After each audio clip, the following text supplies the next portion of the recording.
is my pleasure to introduce to you the Mayor of Seminole, by the way, a friend of caregivers and those whom they care for, the Honorable Leslie Waters, to offer her welcome to the city of Seminole.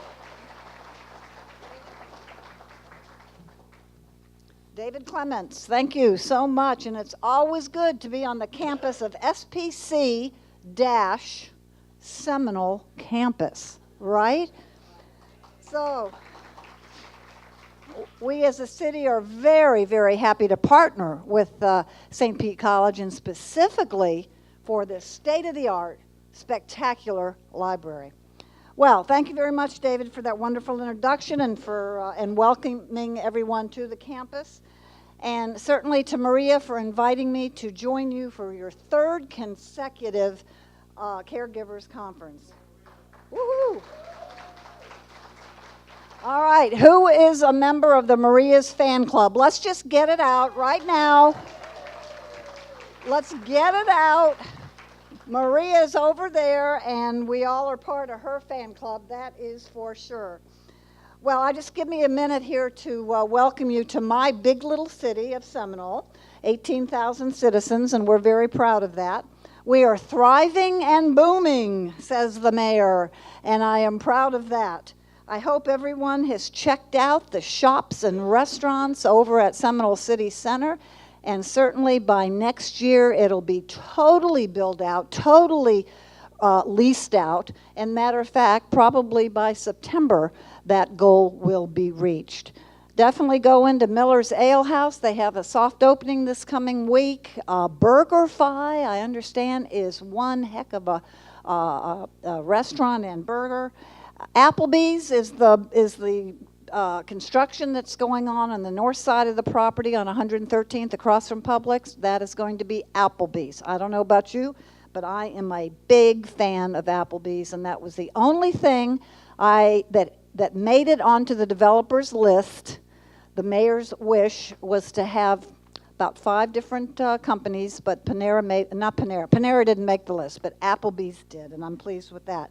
We have a lot going on in the city of Seminole. Certainly you've read on the Beacon, and I hope you are up to snuff, is that we got this big initiative going on to save the Seminole Water Tower right down here on 113th. It's been there for decades. It's a landmark. It's an icon.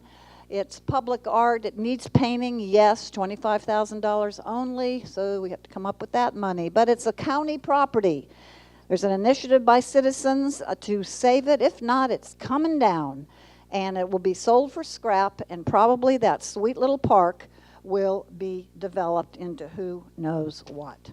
So if you are interested in helping out or advocating, get in touch with me, City Hall, go to the website, myseminole.com, and we'll chat as far as how to help save the water tower. If you don't want to save the water tower, then, that's okay. We also have that waterfront park going in.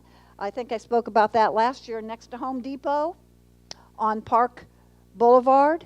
It's going to have a boardwalk, kayak, and canoe launch. And hold on to your socks. We're having the groundbreaking next week. Hallelujah. It has taken years. Environmental issues, we've had the funding. We don't ever do any big projects until we have the funding, but with environmental issues, anything on the water, anything that's going to touch a bio or a palm tree, you got to jump through hoops. But it's going to have a boardwalk, kayak, canoe launch, eventually a wonderful state-of-the-art playground for children of all abilities, and we'll have a welcome center there eventually also.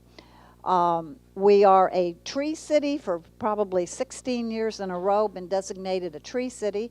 Everyone knows that last year the city of Seminole was designated the dementia-friendly city.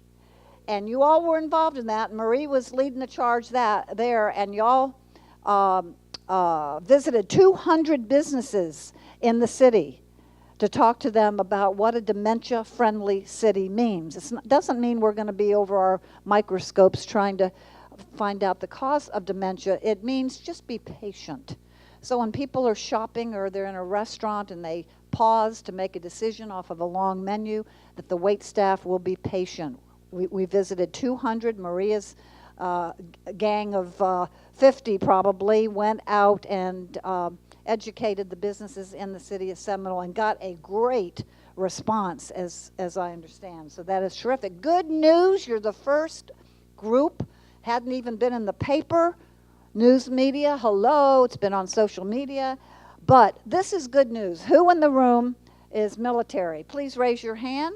Anybody a veteran of military? Thank you so much for your service. Thank you over here.